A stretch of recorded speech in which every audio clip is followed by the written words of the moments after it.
Escuche bien. Entonces, esto fue lo que empezó a operar en el corazón de David. David observa y no reprende lo que está viendo, o no se aleja del lugar que representaba un peligro para él. El proverbista Salomón dice: el sabio ve el mal y se aparta.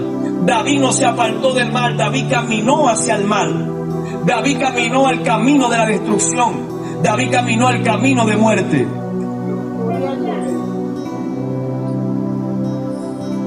David empieza a observar lo que era prohibido y abre una puerta para que pueda entrar el espíritu de lujuria.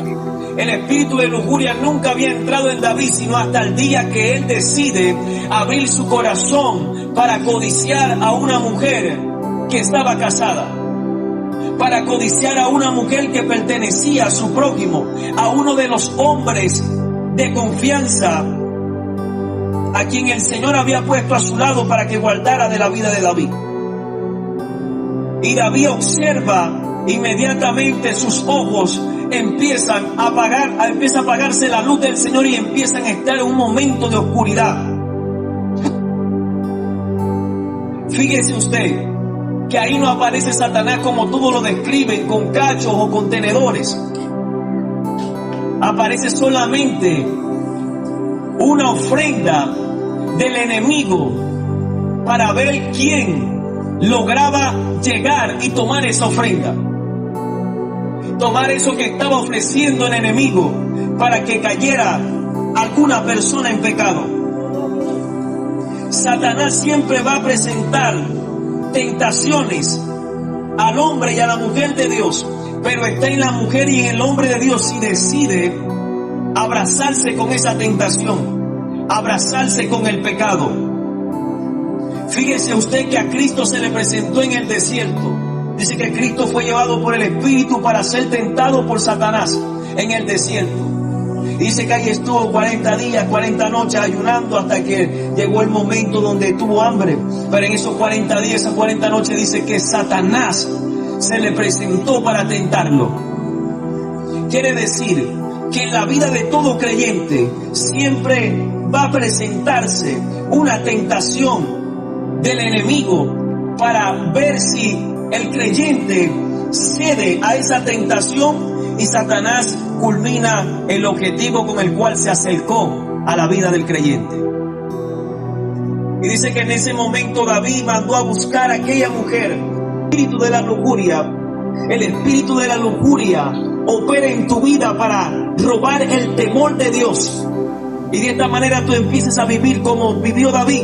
David estaba en el palacio y dijo: bueno, soy yo quien estoy viendo a esa mujer. Soy yo quien estoy viendo la codicia.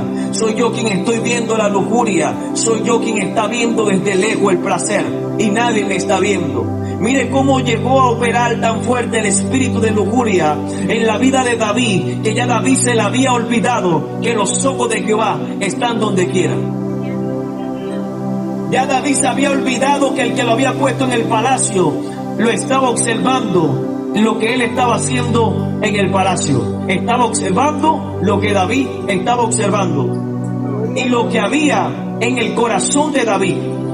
Cuando usted empiece a ser tentado y empiece a hacer o empiece el espíritu de lujuria a quererlo manipular con este tipo de deseo, usted tiene que recordar que el que escudriña los corazones está viendo lo que usted está dejando entrar en su corazón. A su nombre sea la gloria. Inmediatamente usted tiene que reprenderlo. No porque el pastor te está viendo se puede dar de cuenta, sino porque antes que el pastor lo sepa, ya Dios está viendo para qué estás abriendo tu corazón y que estás dejando entrar en tu corazón. Y tú tienes que reprenderlo porque inmediatamente tienes que entrar en razón y decir: no puedo prestar mi corazón para que el espíritu de lujuria entre en mi corazón.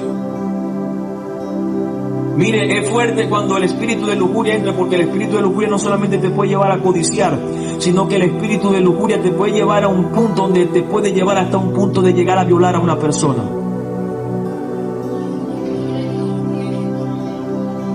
Porque el espíritu de lujuria opera para traer un deseo sexual a la vida del creyente y a la vida de las otras personas que están ahí afuera. ¿Qué hizo David? Y esto trajo graves consecuencias, hermano. Mire, cuando te provoque estar con otra mujer, la lujuria te empieza a llevar a un punto a donde tú empiezas a llenar tu cabeza de basura para que el Espíritu de Dios no pueda operar en ti, y de esa manera la basura que tienes dentro de tu mente empieza a destruirte poco a poco, alejándote de Dios. Y ahí es donde vienen los sueños que ya usted conoce que son desagradables y para otros son deleitosos.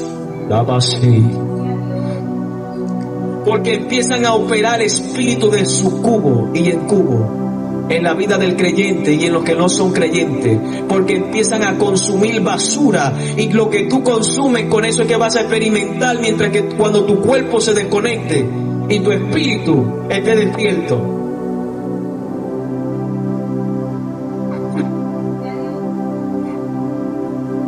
Tenemos que entender la realidad del mundo espiritual. Lamentablemente en estos tiempos hay creyentes que están como David, operando desde un punto de autoridad, porque son parte de la iglesia, son parte del cuerpo de Cristo, pero están ignorando las maquinaciones del diablo. Y el apóstol Pablo decía, para que Satanás no les gane ventaja, ni deis lugar al diablo. Así que si yo sé que mi debilidad son las mujeres, ¿qué hago hablando yo con una mujer? Así que si yo sé que mi debilidad es un hombre, ¿qué hago hablando yo con un hombre? Así que si yo sé que una mujer puede hacerme caer, ¿qué hago yo hablando con una mujer o estando sola con una mujer? ¿Qué sé yo? Así que si yo sé que un hombre puede destruir mi matrimonio, ¿qué hago yo hablando con un hombre a solas? Tengo que entender la realidad espiritual. Tengo que entender que mi lucha no es contra carne ni contra sangre, sino contra principados, contra potestades, contra huestes espirituales, contra el ejército de Satanás y sus demonios.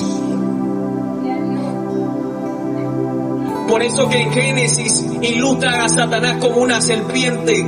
La serpiente se mueve cuidadosamente. A veces tú no te das ni cuenta, solamente te das de cuenta cuando la ves por los pies. ¿No le ha pasado eso? Así opera Satanás. Satanás se te puede estar moviendo dentro de los pies, y si no tienes tu vista espiritual jamás podrás verlo.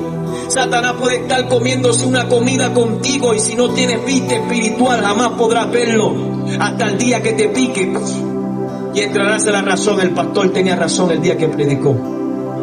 ¿Por qué no le hice caso a ese flaco?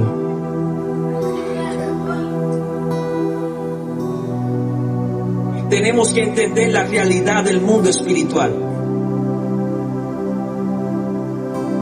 Siempre vendrán tentaciones.